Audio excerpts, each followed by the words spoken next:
From the hills above, you can hear the war going on between former allies in a town that was the epitome of ethnic togetherness. Central Bosnia has been gripped by a madness apparently without end.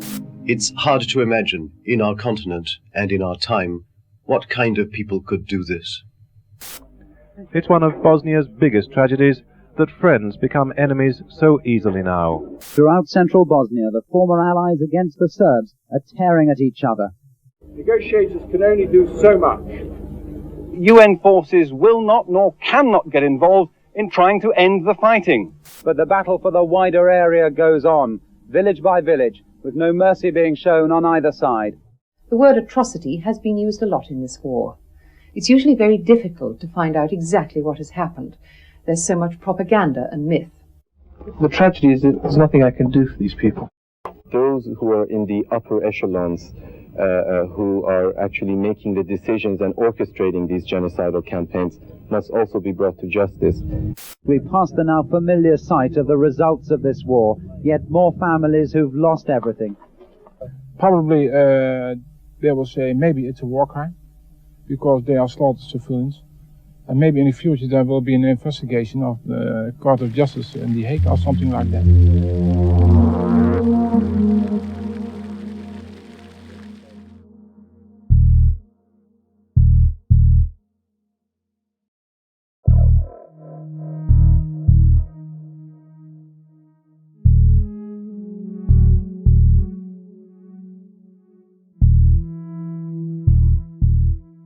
Istrage zločina počinjenih tokom sukoba između bosanskih Hrvata i muslimana počele su još dok su se zločini i dalje događali.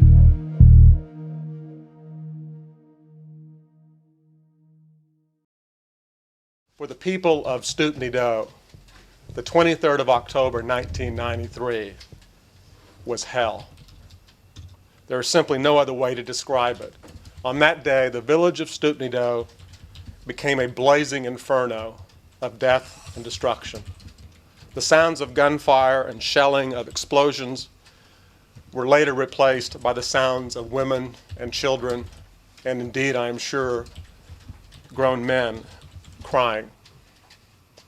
Unfortunately, Stupni Do was one of the signature events in the Balkan Wars, together with the Sarajevo siege, Amici, Vukovar Hospital, Mostar, and Srebrenica. Only 5 days after this massacre, only 5 days, on the 28th of October, 1993, the atrocity came before the United Nations Security Council, which demanded an investigation. When the Office of the Prosecutor was first set up and began its operations, there was already existing a body of material about what had happened in the conflict. We did have witness statements that had been taken by other people. We had the Commission of Experts that had been set up by the Security Council. So we had a framework for looking at the conflict, trying to identify the most important areas of focus for the office. And then it was a question of assigning teams to go out and start work in the field, collecting whatever information they could find. Mr. Leitch, could you describe your duties and responsibilities since you've been here at the tribunal? After arriving at the tribunal, my main area of responsibility has been to coordinate the investigations in relation to events in central Bosnia. That is done in conjunction with investigators, military analysts, researchers, and legal officers who give legal direction to the team. The area of central Bosnia that we've been investigating in the tribunal is generally this area here. The central point would be the town of Zenica and the surrounding municipalities. The investigations were particularly difficult in the early stages, particularly in the 1990s, because the suspects and ultimately defendants, for the most part, if they were leadership people, were still very influential in the region.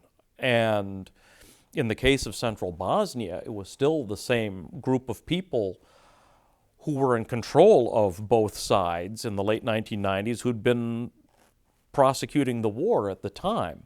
So this made a lot of things difficult.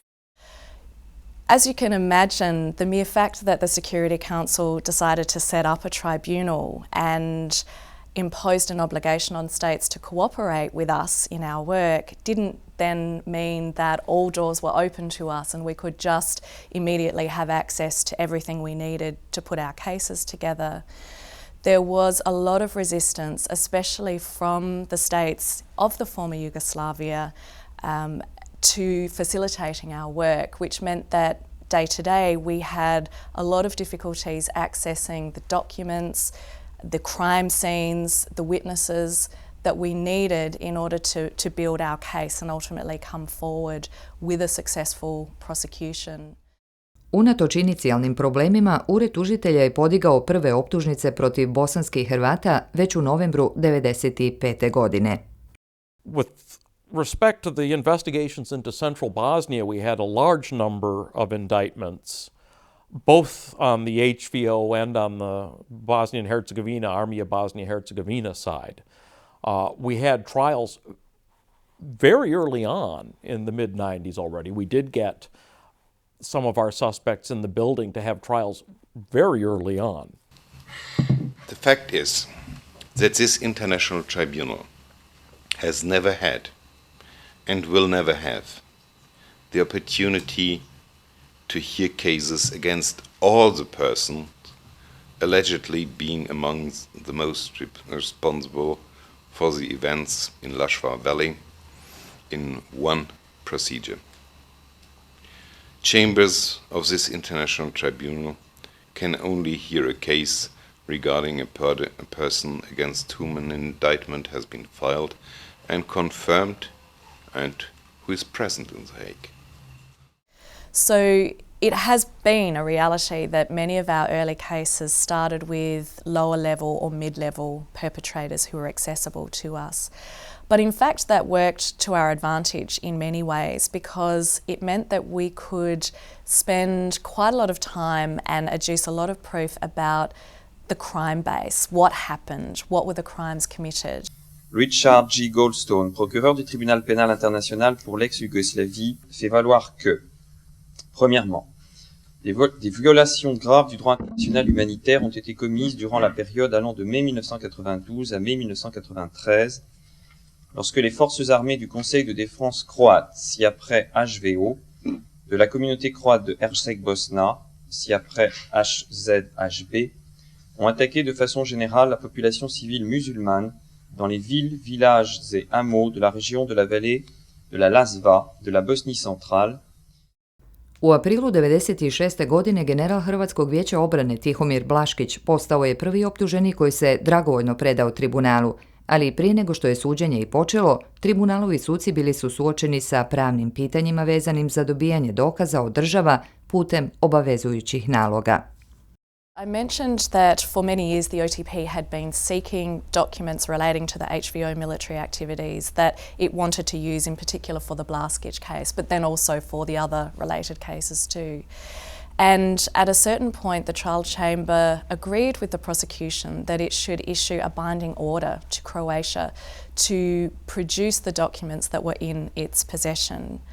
And as you can imagine, Croatia's reaction at that time was to say, what authority does an international tribunal have to issue a binding order of any kind to a sovereign state? Pitanje da li sapina ili ne nije samo tehničko pitanje. Pa je onda kao svejedno da li jedan nalog zovemo sapina, nalog, naredba ili nekako drugačije. To je iznimno važno pitanje međunarodnog kaznenog prava, a usudio bi se reći i općeg svjetskog poretka. Eventually it all ended up before the appeals chamber, and after an extensive hearing the appeals chamber ruled on the issue.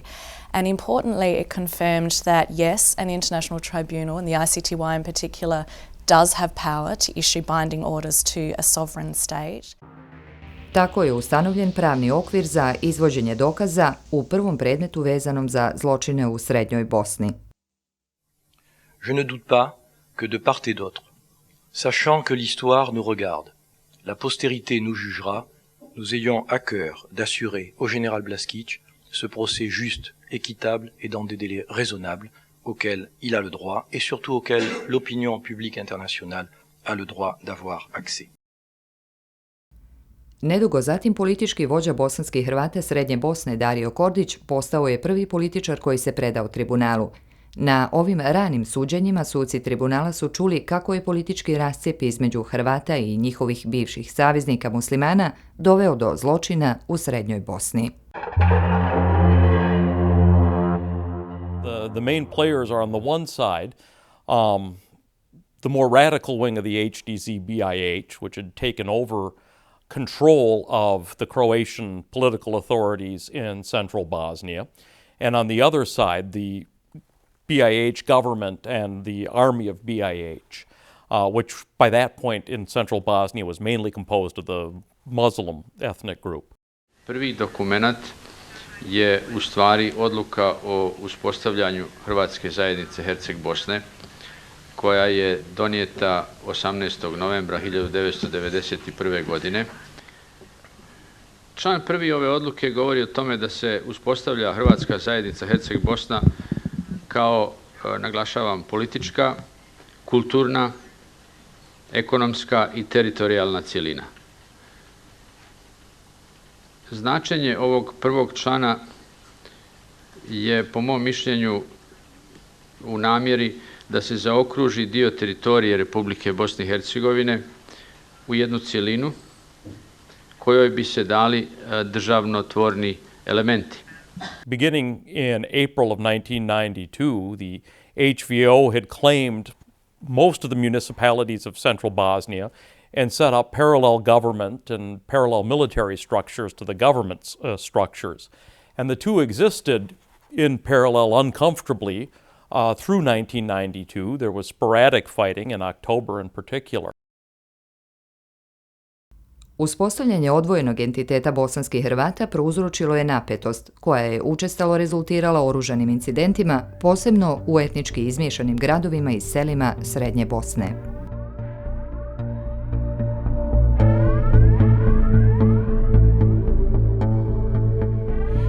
Just if you can, in a sentence or so, particularize the difficulties that flowed between November of 91 and February of 92 from this creation of Herceg Bosna.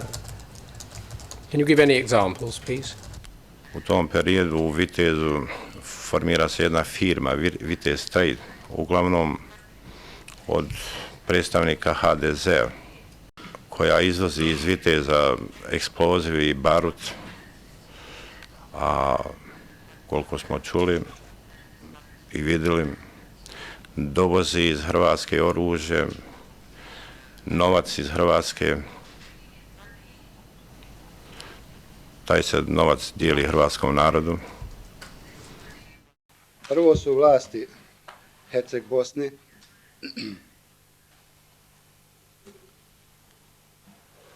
formirale HVO vlast. To je bila jednonacionalna vlast. Da bi se vremenom, a tačnije u maju 1992. godine, svi muslimani istjerali iz vlasti. Mi smo u to vrijeme imali zajednički parlament, imali smo zajedničku vlast. Hrvati su bili u većini. Imali su svu vlast. A kada se zna da su imali svu vlast, postavlja se pitanje zašto su tjerali muslimane iz vlasti. To je poslije HVO izvršio oduzimanje vlasti u opštini, u stanici policije, i tako da smo mi muslimani već mogli nazreti da se ne radi u obrani protiv JNA, nego da se radi o muslimanima, da je i nama tu sada kritično ostati.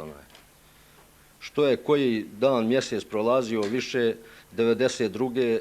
više se uočavalo više naoružanja kod Hrvata, više uniformisanih lica sa oznakama HVO-a, s tim što je pritisak i zastrašivanje učestalo više. Časni sude, to nije bio izuzetak. Naprotiv, bilo je dosta incidenata iz perioda naročito negdje od konca travnja mjeseca 1992. pa tijekom 5., 6., 7. i 8. mjeseca 1992. A ono što je posebno karakteriziralo te incidente, naročito u prvoj etapi, bili su to uglavnom individualni incidenti, da bi kasnije prerastali u incidente pojedinih grupa, sela, pa vremenom i u međunacionalne incidente. And when you look back and look at the political background to all of it and see how needless it was and how avoidable it was, that makes it particularly difficult to deal with. It wasn't an act of God. It wasn't a spiral of events out of control. Individuals could have stopped it. Certain individuals were working to make it happen. U isto vrijeme, međunarodna zajednica je ulagala napore tražeći političko rješenje za sukobe u Bosni i Hercegovini koji su se razbuktavali. The basic facts of life are that if the Croats and the Muslims can't live together side by side, then there will not be a Bosnia-Herzegovina. This, Your Honor, was occurring in Geneva, where since September of 1992, negotiations involving the Serbs, the Croats, and the Muslims, under the direction of Cyrus Vance and Lord Owen, were taking place. The fruit of this effort was known as the Vance-Owen Peace Plan. Under the Vance-Owen Peace Plan, Your Honors, Bosnia and Herzegovina was to become a decentralized state.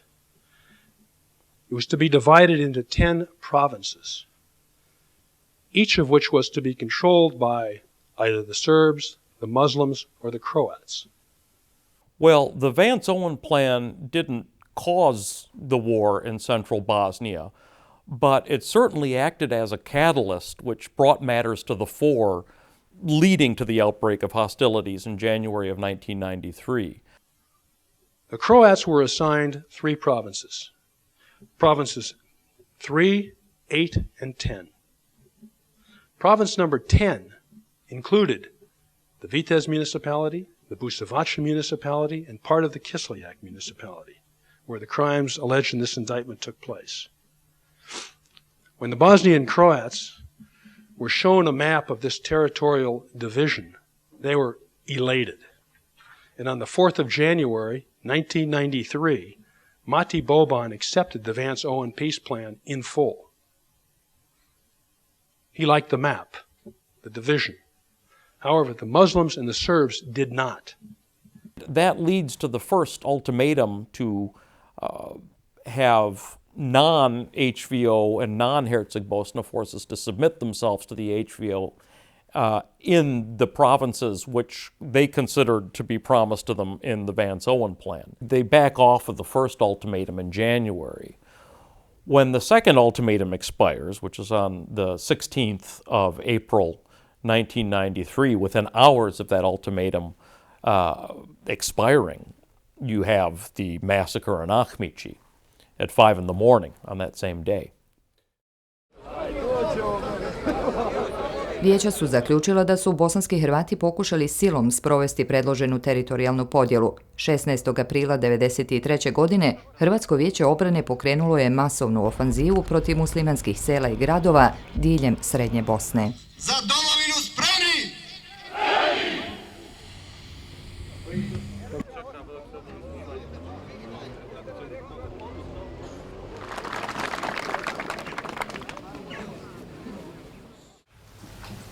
The initial reports came from static positions that we had and included reports or a report from the Dutch transport squadron near Santici, and our own logistic base outside Vitez.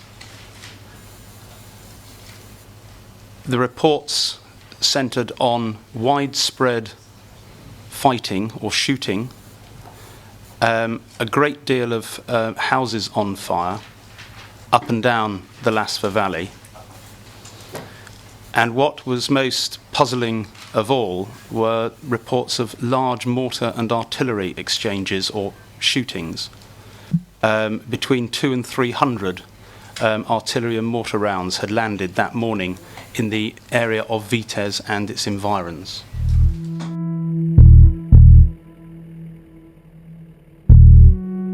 Vijeća su zaključila da je muslimansko selo Ahmići pretrpilo najgora zvjerstva tokom ove kampanje.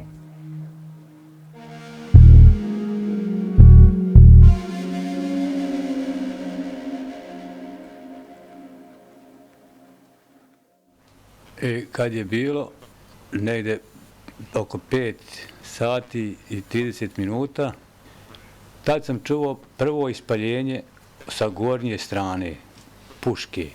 I nije prošlo malo, to je bio kao neki signal. Onda je krenulo sa te strane sve jače i jače. Meci su išli ko kad čele zuje. What you remember of what happened on the morning of the 16th of April 1993? Oko 5:30 probudila nas je artiljerijska paljba. Napadnuto je donje selo kraj ceste i srednje selo Grabovi. Mi smo bili u kući, ja, otac, majka, 3 sestre, a brat je bio u podrumu dole, on je dole spavao. Odmah šta sam zapazio, gorjela je kuća u Grabovima, Ahmić, Šukrije. Čekali smo u sobi, spavačoj sobi do 6:10. Čulo je se hod vojnika, na našim prozorima bile su rešetke. Prvo udar čizmama, kundacima su razbili prozor i ja sam rekao svojima da idemo, bacit će nam bombu. Nije prošlo ni 3-4 minute poslije toga, ulazna vrata naše kuće su jednostavno bila zasuta puščanom paljbom. Mi smo se nalazili u kuhinji, tako da nije nikog tada zakačilo. Jednostavno su bila sva izrešetana puščanom paljbom. Onda poslije toga su stali lupat na vrata da je provali. Ja i otac smo izašli i dozvali, rekao nemojte lupat, otvorit ćemo.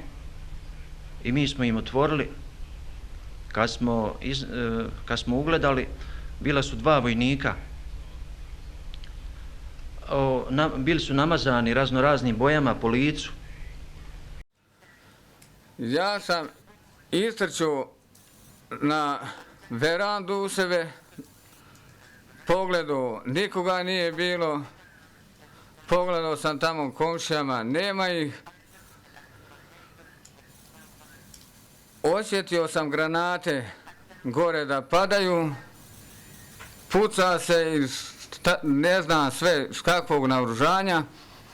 I naredi meni i ocu da prođemo sa južne strane moje kuće,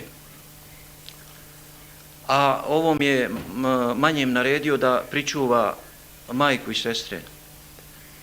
Kad smo došli sa donje strane kuće, ugledali smo brata Murisa ubijenog, bio je potrbuške, ležao je mrtav. Izašli smo u kuhinju, ja sam zatvorio vrata, od sobe bomba je pukla, u sobi gdje smo bili. Ponovo sam rekao da bježimo dalje u hodnik. Mi smo u hodnik, druga je bomba pukla u kuhinji. Iz hodnika, normalno morali smo izaći vanje.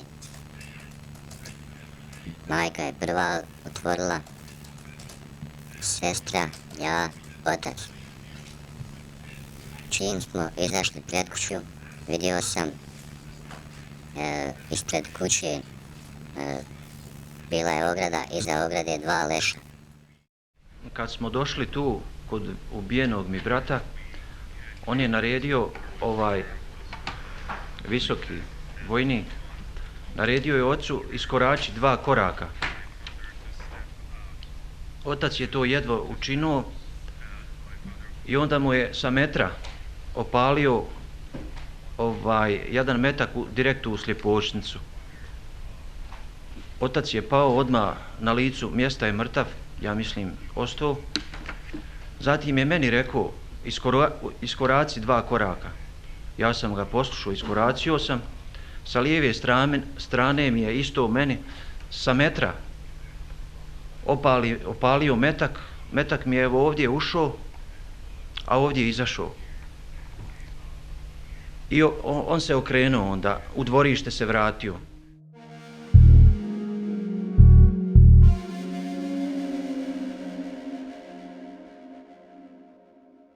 So, as you can imagine, this was really something shocking when the news spread to the world's media, which it did because there were international personnel present in the area who uncovered what had happened. At some point around lunchtime, it came over my radio to go to the village of Icty, where there was reported incidents of fighting there. So I drove to Icty from Vitez with the 4 warriors. And drove down the main road. Maybe I could show you. Here. I then radioed in to my officer commanding, Major Martin Thomas, what was happening. I said there was a lot of dead people on the sides of the road, near the houses. And there, as far as I could see, although there was the occasional shot coming down from the south west, there was no resistance and nobody alive that I could see. There was not a building that had not been destroyed. They'd been systematically destroyed. There was not the scene of battle, the likes of which we'd seen in Vitez and in my own military experience in other parts of the world. There were not rocket grenade explosions on the walls. There weren't great heaps of empty cases. There weren't dead soldiers or the signs of where dead soldiers are being, blood and so on. The thing that was quite so shocking was the village was totally destroyed, the animals were destroyed, the crop, the barns, the root cellars, everything was totally destroyed. There was just nothing for anyone to come back to that village for.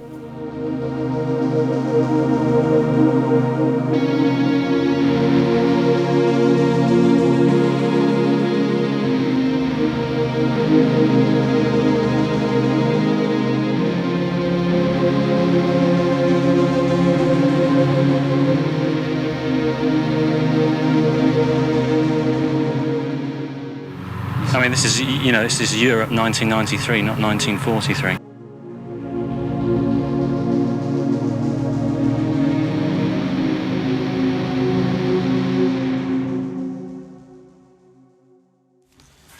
In April 1993, it was the turn of Vitez and the Muslim villages of the Lashva Valley to come under attack. The trial chamber finds that the evidence points to a well-organized and planned HVO attack upon these locations. In particular, the village of Ahmici, where the attack early in the morning of 16th of April resulted in a massacre in which more than 100 people were murdered, including 32 women and 11 children, and the village was destroyed. There were similar attacks on the villages up and down the Lashva Valley and on the town of Vitez. The trial chamber finds that these attacks followed a common design or plan conceived and executed by the Bosnian Croat leadership to ethnically cleanse the Valley of Muslims. So about a month after the Icty massacre, the UN Security Council decided to set up the ICTY as a way of responding to the many stories of atrocities coming out of the conflict. But I think it's fair to say that the events in central Bosnia were very much part of the international consciousness when the decision was made to take this groundbreaking step of setting up an international criminal tribunal.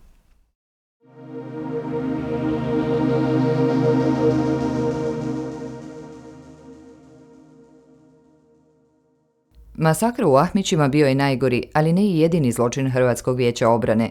U oktobru 1993. hrvatske snage su ubile više od 35 ljudi u muslimanskom selu Stupni Do, blizu Varaša. Njihov zapovjednik priznao je krivnju pred tribunalom. Te žrtve su bile nepotrebne, baš kao i rat između dva prijateljska naroda. Obiteljima stradalih upućujem ispriku i svoju najiskreniju sućut za svu bol koju trpe zbog gubitka svojih najmilijih. Sve te žrtve zaslužuju istinu i pravdu. You were ordered to go to the village of Stupni Do in the municipality of Varash. Yes. Can you describe very briefly to the court what you found in that village when you arrived? It was total destruction of the village. There were very few houses that had not been set on fire and totally destroyed. There were a number of bodies in the area, and the ones which stick in my mind are the two women which had been shot as they hid in the vegetable pit in one of the houses.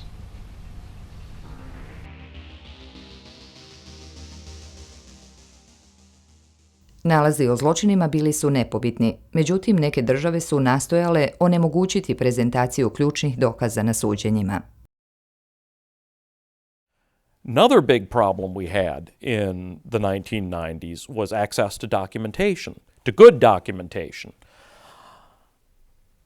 In any case that goes beyond the level of physical perpetrators and gets you into levels of leadership where your suspects aren't people who are physically at the scene of the crime, you're going to need access to the documentary records. And we had some in the 1990s, but it was still very limited. And it was very difficult to operate until about the year 2000 in terms of building a picture of what happened at a higher level through the documentary record. And I think when it comes to central Bosnia, this is really reflected in the OTP's efforts to obtain the military documents from the Croatian Defence Council, the HVO, which we wanted to build and reinforce our cases in relation to central Bosnia and the crimes committed by the Bosnian Croat forces against the Bosnian Muslim forces. Initially, we started requesting these documents in about 1996, so very early on, and we were met with a litany of excuses. Either the documents hadn't been created or consolidated into an archive, they were missing, they were destroyed during the war. For example, the trial chamber during the trial subpoenaed Bosnia-Herzegovina for the war diary of the Central Bosnian Operative Zone, HVO. The BH authorities did not produce it. Similarly, the prosecutor subpoenaed the Republic of Croatia for HVO war records. We all believed they would be very relevant.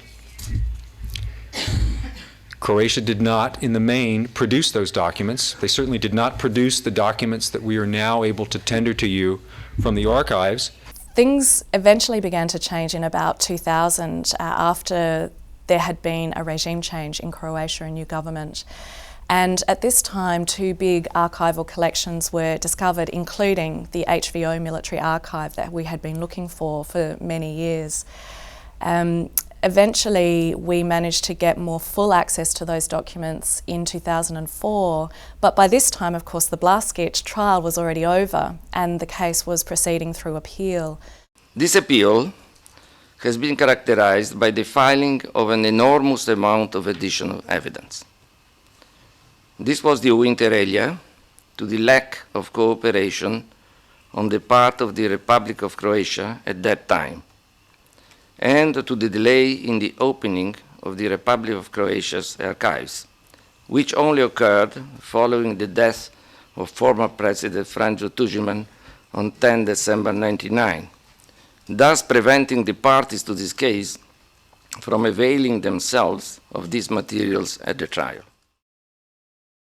Na temelju novih dokaza, žalbeno vijeće smanjilo je prvostupanjsku kaznu Tihomiru Blaškiću sa 45 na 9 godina zatvora. Međutim, vijeća u ovom i drugim slučajevima zaključila su da zločini bosanskih Hrvata u Srednjoj Bosni nisu bili izolirani incidenti.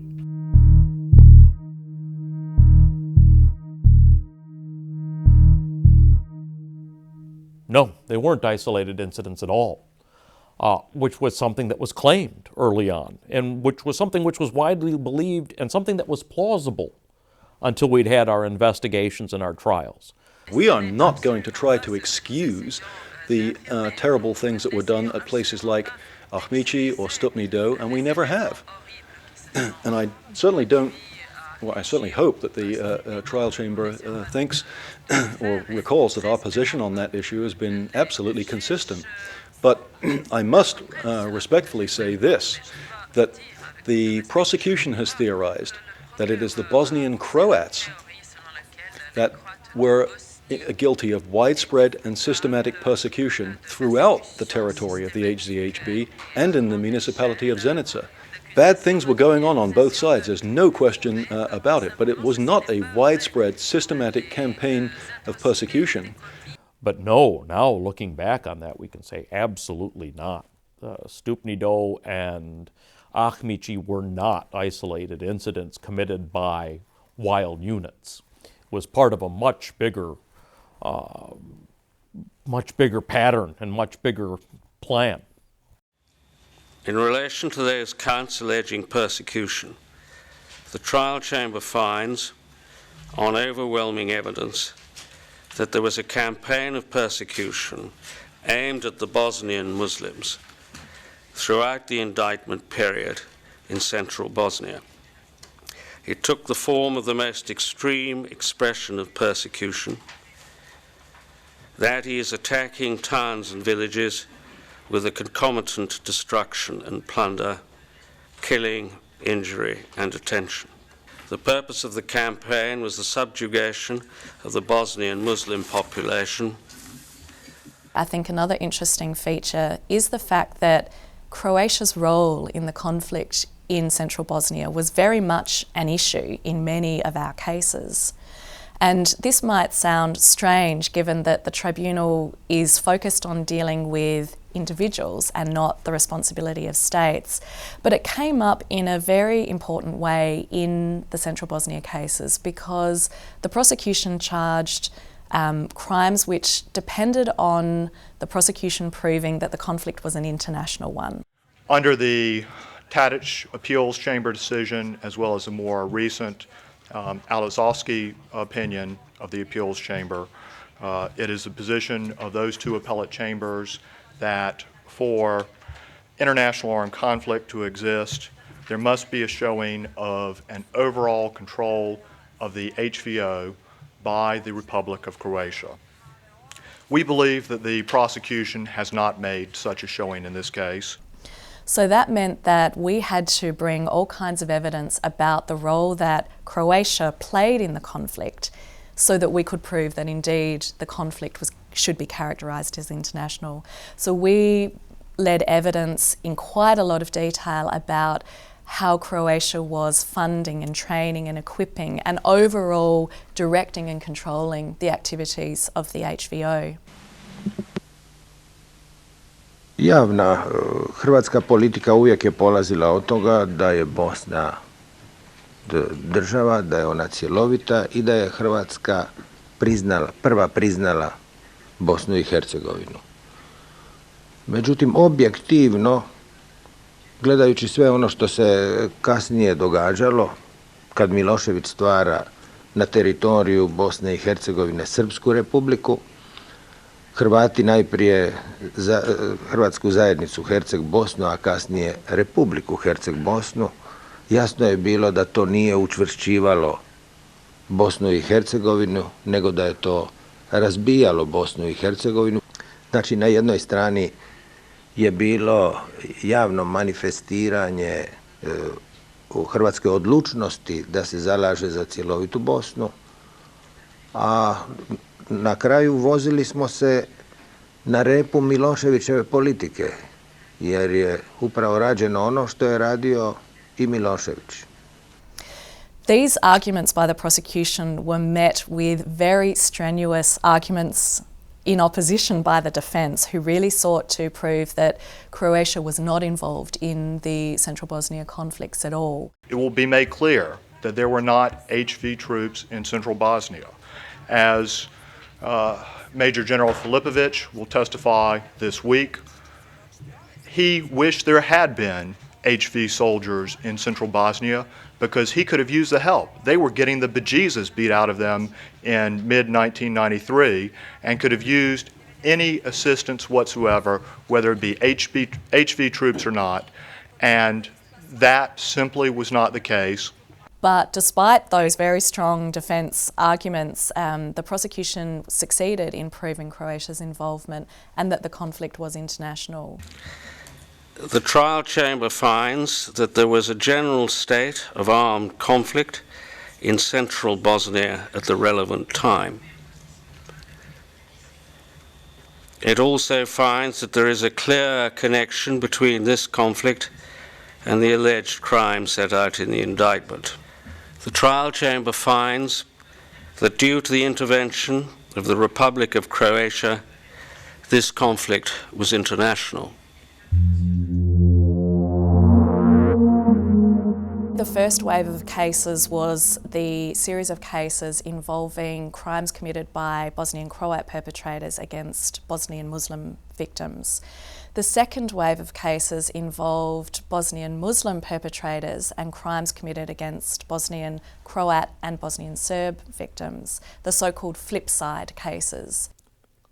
In 1992, a large number of foreign soldiers, the Mujahideen, who were motivated by their religious convictions, came to Bosnia to fight for the ABIH, and quite a few of them, a few hundred of them, were already in central Bosnia, particularly in the area around Travnik in late 1992. And this proved to be quite a big problem.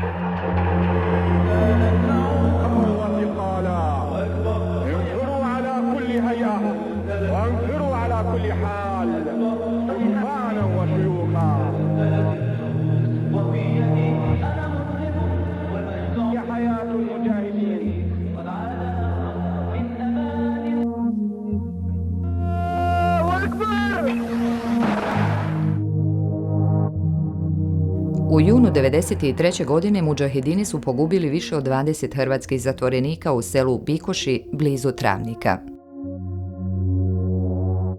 Kad su nas postrajali gore u grupe, kad su nas odveli ispred ovog, sam rekao, kao da je bunar ispred njega na asfaltni put, on je 3 metra, kako su mi dolazili u grupama, a Mijo Tavić, on je imao padavicu, koji je bio padavicu, epilepsiju.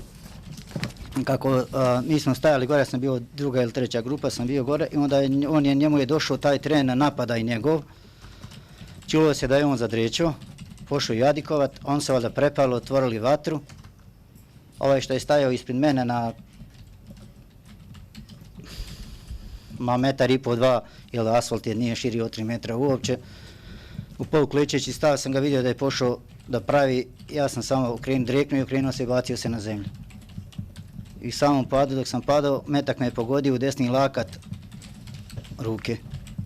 I s tim kad sam padao dolje, na asfalt sam, kako mi ruka kad sam pogođen, otkazala me tu u ramenu. Onda sam pao i licem sam isto udario od asfalt i ležao na asfaltu pravi se mrtav. s tim što mi je s lijeve strane Ivićan Volić, jedan visok krupan čovjek, pao mi na noge, jer sam poslije vidio kad sam se pomakao da je utroba bila raznesena, on držao je rukom i čulo se samo njegovo ono kljukanje. A s desne strane, desno nogu, kako sam pao, bio mi je Slavko Bobaš, pokušan rafalom, pao mi je dolje. I tako sam ostao pravi se mrtav. So the investigations into crimes committed by members of the Bosnian Muslim armed forces resulted in indictments against a series of fairly high-ranking military figures from the Bosnian Muslim army, people like Rasim Delic, Enver Hadzijazanovic and Sefer Halilovic. In large part, these cases involve questions of command responsibility. So the accused were being charged with crimes that their subordinates had committed. They hadn't personally committed them. They were crimes that had been carried out by forces the prosecution said were under the accused's control. Vijeća su zaključila da nisu samo mudžahedini činili zločine na strani bosanskih muslimana. U septembru 1993. regularne snage armije Bosne i Hercegovine masakrirale su više od 25 civila u selu Uzdol, pored Prozora. Krenuo sam gore u mojoj kući. Odmah idem gore, gorila je percana, pere, zelenike i kuća i štala. I onda sam gore izišao gdje je kuća Josipa, zelenike. Zvao sam Josipa, Josip je preživio, bio to je Janin brat, ali ga nisam našao. I onda sam izišao gore, pored Pavke, zelenika kuće, gore do moje kuće. Kad sam banuo pred svoju kuću, hodnik je otvoren, ugledao sam moju kćerku Jadranku gdje leži na hodniku. Sobna vrata sa hodnika su otvorena, ležao mi je otac poboren, potrbuške, ispred vrata, a u sobi. A moja mama je bila na krevetu, bračni krevet, i glava je bila odbijena gore od ovo tjeme, kako bi rekao. I onako mozak je bio po zidu i gore po plafonu i to. Nije imala gornji dio glave nikako. But in this case it seems clear that there was wholesale killing of civilians. But as to the reason, it's almost impossible for an observer to guess. I can't remember the sequence, but we went into house after house. And the scene in each house was that we discovered dead people, sometimes one, sometimes two, sometimes in the front room. These are small houses. On a sofa, on the floor. I went into one house and there was a body in bed, and the bedclothes were soaked through with blood.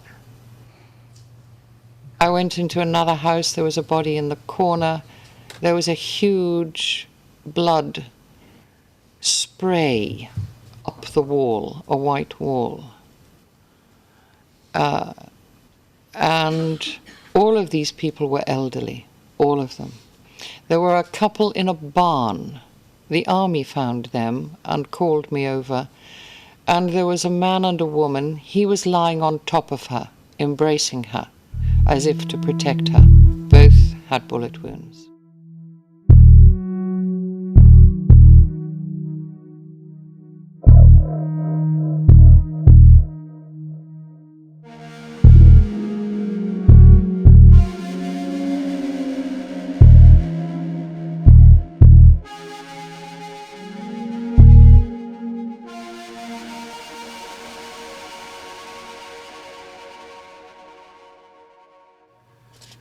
The trial chamber knows that some of the killings committed in Uzdol were particularly cruel in nature. The trial chamber knows, in this respect, the killing of Anika Stojanovic, who was half-seated on the ground next to her house when a soldier who was standing 3 meters away from her killed her by a shot to the head. The testimony showed that she cried out the name of her son before she was shot. The trial chamber also notes the direct evidence concerning the manner of killing Ruza Zelic and her 2 children, who was 13 and 10 years old at the time of their deaths. The three had tried to flee from the soldiers, but the soldiers caught up by them. Ruza Zelic was begging the soldier not to kill them, but all three were shot. Vijeća su imala dovoljno dokaza za nalaze o činjenicama vezanim za zločine koje su počinili bosanski muslimani i njihovi strani saveznici. Međutim, povezivanje optuženika sa počinjenim zločinima nije bilo tako jednostavno. And so the prosecution had to prove, indeed, that these forces were under the effective control of the accused, that the accused had reason to know about the crimes, and that the accused had failed to prevent and punish them. So they were really important cases for the tribunal's jurisprudence on superior responsibility, and we saw a lot of interesting and critical legal issues being worked out in the context of those cases. In relation to the Mujahideen groups in general, the trial chamber was also not satisfied that these groups had been de facto subordinated to Rasim Delic. It found that the relationship between any groups of foreign Mujahideen and the ABIH at that time was appropriately characterized as cooperation between separate and independent military entities, rather than subordination of the Mujahideen within a single military structure. In conclusion, the trial chamber found that no superior subordinate relationship had existed between Rasim Delic and the perpetrators of the killings in Bikoshi on the 8th of June 1993. Consequently, Rasim Delic does not incur individual criminal responsibility pursuant to Article 7.3 of the statute for the crimes committed in Bikoshi on the 8th of June 1993. When it comes to the results of the cases, it was a more mixed situation for the Office of the Prosecutor. There were some acquittals and there were some difficult issues that we had to navigate, in large part around issues of effective control. It's a precondition of superior responsibility that the prosecution must prove the accused had the ability to control the conduct of those who committed the crimes. But proving this effective control is not an easy thing, especially when an army might just be in the process of being set up and command structures are not yet fully developed. So that was one barrier or obstacle that we had to navigate in the context of these cases. Concerning Worcester, the trial chamber has found the crimes was committed by members of the units and the ABH command taking part in the attack on HVO positions in and around Worcester. Having examined all the evidence presented to it, and in light of its factual findings, the trial chamber has found that the prosecution has not proven beyond reasonable doubt that Safar Halilovic had effective control over the units and the ABH command, which the trial chamber has found committed crime in Worcester.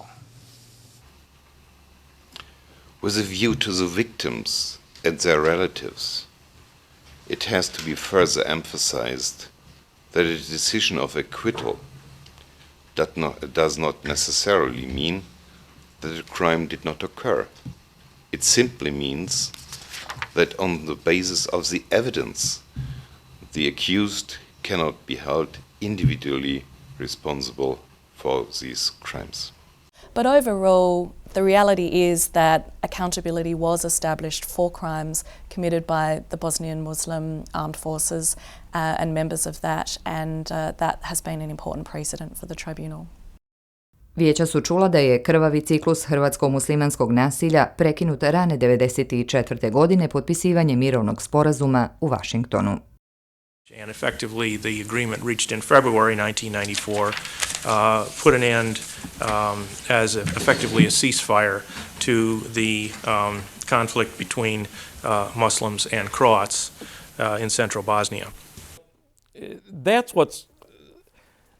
what's really heartbreaking about central Bosnia. I mean, the whole war everywhere in Bosnia and everywhere in the former Yugoslavia unnecessary and could have been avoided, but nowhere more than central Bosnia. Because central Bosnia is not one of these areas which people associated with any kind of national or political radicalism. There were lots of moderates in central Bosnia. Witnesses on both sides of these cases were very moderate and didn't want to see things come to a conflict. The problem was, and it becomes clear when you look at these cases, the radicals did a very, very good job of outmaneuvering the moderates, both before and in the early stages of the war.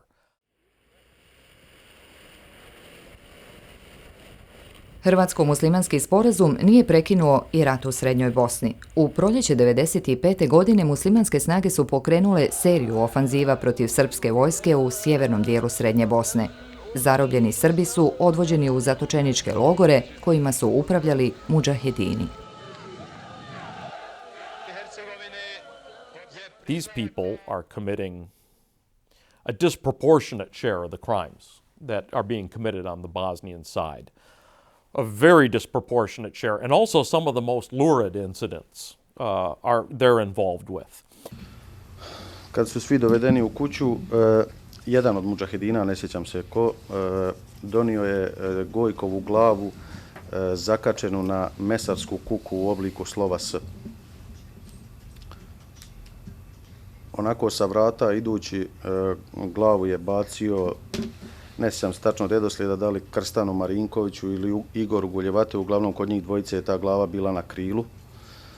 I onda nedugo poslije toga, uz sva moguća iživljavanja koja su uz to išla, uzimali su tu glavu i nosili od jednog do drugog zarobljenika govoreći ljubi brata. Kad je prošlo jedno izvjesno vrijeme, tu su na zid sobe na toj kuki okačili glavu, znači da, po njihovim riječima, da i Gojko bude zajedno sa nama.